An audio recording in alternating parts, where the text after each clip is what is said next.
अभी हम ancient history का सेट नंबर 1, इसमें 20 क्वेश्चन है, हम लोग देखते हैं। ठीक है, ये नज़र डालते हैं इस पर। हम लोग को पढ़ना कैसे है, हम लोग सिर्फ क्वेश्चन पढ़ेंगे और मन में सोचेंगे ऑप्शन की, इसका ऑप्शन क्या था। ठीक है, उसके बाद नीचे मिलाएंगे, हाँ ये सही है।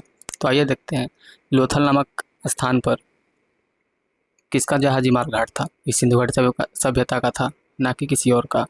ठीक है, लोथल कहाँ है, गुजरात में है बस। ठीक है, आगे सिंधु घाटी सभ्यता की प्रमुख विशेषता थी, ये एक नगरीय सभ्यता थी। नगर मतलब शहर टाइप की थी। सिंधु घाटी सभ्यता का बंदरगाह कौन सा था? ऑप्शन डी लोथल था। भारतीय प्रतीक पर उत्कीर्ण सत्यमेव जयते कहाँ से लिया गया है? मुंडूकोपनिषद से, जो उपनिषद का एक भाग है। निम्नलिखित वैदिक संहिताओं में से भारतीय संगीत का उद्गम किससे खोजा गया है? भारतीय संगीत कहाँ? सामवेद। बस खत्म। सिंधु घाटी सभ्यता के खोजकर्ता कौन थे? दयाराम साहनी 1921-22 में खोजे थे। ठीक है, हड़प्पा या सिंधु घाटी सभ्यता में थे बस 1921-22 में। कितना ही याद करना है।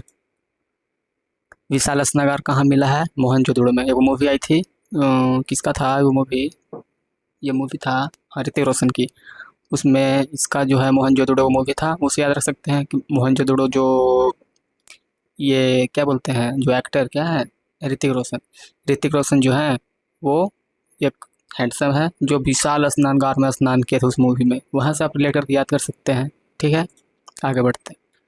सिंधु घाटी सभ्यता में लोथल किसके लिए प्रसिद्ध था? ये बंदरगाह था। बुद्ध का निर्माण स्थल कहाँ, निम्नलिखित में से कौन सा था? निर्माण कहने का मतलब है कि कहाँ पे उन्हें अपना प्राण त्याग दिए थे।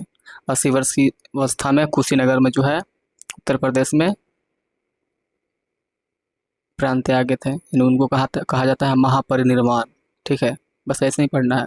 बुद्ध, शाक्य वंश, खत्म, लंबे नहीं। बुद्ध ने अपना पहला उपदेश सारनाथ उत्तर प्रदेश में है। सिकंदर पर झेलम नदी के पास में किससे मुकाबला किया था? वो था पोरस। त्रिपिटक बौद्ध धर्म से संबंधित है। जैन धर्म पर तीर्थंकर कौन है? ऋषभदेव। ठीक है, लास्ट कौन है? महावीर स्वामी।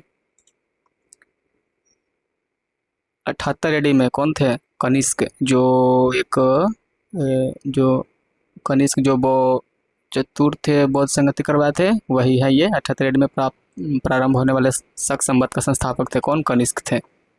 बस खत्म। चरक, कनिष्क, कैसे याद रखेगा? चरक जो है कनिष्क थे। चरक चरक कनिष्क थे, याद, वो बार बार याद आता जाएगा, कोई दिक्कत नहीं। हम आपको इतना बार रिपीट करवाएंगे कि याद हो जाएगा। गांधार कला किसके अधीन? फली फूली, कुषाण काल।